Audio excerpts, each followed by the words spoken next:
करता है। এবার বালুরঘাটে ভোট চাইতে এসে মোদিজি রাম মন্দির প্রসঙ্গ বেশ কায়দা করে বলে গেলেন। भव्य राम मंदिर में राम लला विराजमान हो चुके हैं। ভগবানের আরাধনা করছেন, খুবই ভালো কথা, কিন্তু তার সঙ্গে 150 কোটি ভারতবাসীরও আরাধনা করুন মোদিজি, কারণ মানুষের মধ্যেই ভগবানের বসবাস। আপনার নিজের তৈরি করা গুরুতর অনেক সমস্যা থেকে মানুষের চোখ ঘুরিয়ে দিতেই ধর্মকে ব্যবহার করছেন আপনি। দেখুন, ভারতবর্ষে 3000 কোটি টাকা খরচা করে রাম মন্দির হয়েছে, আপনার বাড়ির টাকা আপনি পাননি। বালুরঘাট লোকসভা কেন্দ্রের 100 দিনের টাকা বন্ধ, বাড়ির টাকা বন্ধ, জল কল রাস্তা বাড়ি নরেন্দ্র দামোদর দাস মোদী সব টাকা বন্ধ করে দিল। ইতিমধ্যেই বালুরঘাটে রাত্রেই নদী দিয়ে অনেক জল গড়িয়েছে, কিন্তু মোদিজি গত লোকসভা ভোটের আগে যেসব গ্যারান্টি দিয়েছিলেন সেগুলো পূরণ না করে আবারও গ্যারান্টি দিয়ে গেলেন। মোদির গ্যারান্টি হলো গ্যারান্টি পূর্ণ হওয়ার গ্যারান্টি। শুধুই গলাবাজি মোদিজির, কাজের বেলায় লবডঙ্কা। देखो बीजेपी हर बहन बेटी चाहे वो किसी भी मत संप्रदाय की हो, सबकी सुरक्षा, सबका सम्मान और सबको अवसर देने के लिए काम करती है। সারা দেশের মধ্যে উত্তরপ্রদেশে নারীরা সবচেয়ে বেশি অত্যাচারিত হয়েছে। উন্নাওতে 17 বছরের এক যুবতী ধর্ষিতা হন। জড়িত ছিলেন আপনারই দলের বিধায়ক কুলদীপ সিং সেঙ্গার। अरे दीदी, ओ दीदी, ज्यादा से ज्यादा 2 बार बोलता हूँ दीदी, ओ दीदी। এই আপনাদের মহিলাদের প্রতি সম্মান দেশের একমাত্র মহিলা মুখ্যমন্ত্রী মমতা বন্দ্যোপাধ্যায়কেও অপমান করতে পিছপা হননি আপনি নিজেই। আপনাকে দেখে শিখেছে আপনার দলের নেতারাও। আর এখনকার দিনে যদি কেউ বিনা পয়সায় দেয়, সে ধান্দা ছাড়া দেবে? ধান্দাটা কি মুখ্যমন্ত্রীকে বলতে বলো? ধান্দাটা কি মুখ্যমন্ত্রীকে বলতে বলো? এদিকে মোদিজির স্বরাষ্ট্রমন্ত্রী অমিত শাহ বালুরঘাটের নামও ঠিক করে উচ্চারণ করতে পারেন না।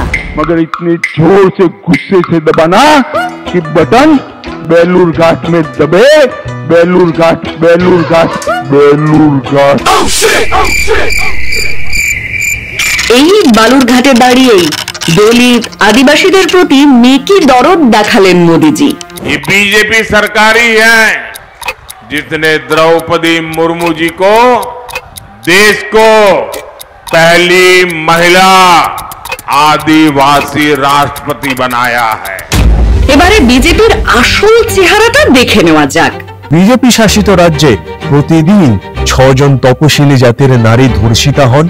মধ্যপ্রদেশের বিজেপি কর্মী প্রবেশ শুক্ল একজন আদিবাসী যুবকের গায়ে প্রস্রাব করে দিয়েছিল শুধু তপশালী উপজাতি শ্রেণীভুক্ত হওয়ার জন্য। নতুন সংসদ ভবনের উদ্বোধনী অনুষ্ঠানে রাষ্ট্রপতি দ্রৌপদী মুর্মুকেও আমন্ত্রণ জানানো হয়নি। ভারতবর্ষের যে প্রাক্তন রাষ্ট্রপতি দলিত সম্প্রদায়ের প্রতিনিধি রামনাথ কোবিন্দ যখন পার্লামেন্ট বিল্ডিং এর ভিত্তিপ্রস্তর স্থাপন করা হলো, তখন তাকে ডাকা হলো 3 বছর আগে। আর আজকে জনজাতি মূলবাসী আমাদের দেশের রাষ্ট্রপতি বলে তাকে আজকে পার্লামেন্ট হাউসের উদ্বোধনে ডাকা হলো না। গত লোকসভা ভোটের আগে মোদিজি বলেছিলেন কৃষকদের টাকা দেবেন, আসেনি সে টাকাও। 18,000 টাকা किसान के बैंक खाते में जमा करा दिया जाएगा। 2021 সাল থেকে প্রদত্ত তহবিলের পরিমাণ ভয়ানকভাবে 42% কমেছে। ফলে পিএম কিষাণ প্রকল্পে প্রত্যেক কৃষকের অ্যাকাউন্টে 18,000 টাকা দেওয়ার প্রতিশ্রুতি ডাহা মিথ্যে ছাড়া আর কিছু নয়। মোদিজি গত লোকসভার আগে আরো কি বলেছিলেন শুনুন। भाजपा इस क्षेत्र को आत्मनिर्भर बनाने के लिए, कनेक्टिविटी देने के लिए कमर कस चुकी है। উড়ান স্কিমের অধীনে মালদা, বালুরঘাট আর কোচবিহারে বিমানবন্দর তৈরির প্রতিশ্রুতি এখনো পূরণ হয়নি। এত কিছুর পরেও মোদিজি 100 দিনের কাজের পারিশ্রমিক নিয়ে রাজ্য সরকারকে দুষছেন, কিন্তু আসল ঘটনা হলো বাংলার যেখানে 100 দিনের কাজের আর আবাস যোজনা সহ একাধিক প্রকল্পের টাকা আটকে রেখেছে কেন্দ্রীয় সরকার, সেখানে বিজেপির রাজ্য সভাপতি তথা বালুরঘাটের প্রাক্তন সাংসদের সাহায্য করা তো দূরস্থান, তিনি বলছেন একটা ফোন করলেই নাকি টাকা চলে আসবে। সুকান্ত মজুমদার একটা ফোন করে দেবে, সব টাকা চলে আসবে। সুকান্ত মজুমদার একটা ফোন করে দেবে, সব টাকা চলে আসবে। অন্যদিকে বালুরঘাট কেন্দ্রের মানুষের জন্য রাজ্য সরকার দলমত নির্বিশেষে উন্নয়ন করেছে এবং করছে। আগে বলুন প্রতি বছর বন্যা হতো কি হতো না, প্রতি বছর রাস্তা ডুবে থাকতো, এখন কি আর এটা আছে? অনেক এখন আর নাই। কত বাঁধ দেওয়া হয়েছে, কত রাস্তাঘাট করা হয়েছে, গঙ্গা উঠে তাঁত শিল্পীদের জন্য হাব হয়েছে, বালুরঘাটের মিউজিয়ামের রিনোভেশন হয়েছে, রবীন্দ্র ভবন হয়েছে, নাট্য উৎকর্ষ কেন্দ্র হয়েছে। মোদিজির গ্যারেন্টি মিথ্যা জুমলা, আর দিদির গ্যারেন্টি লক্ষ্মীর ভান্ডার।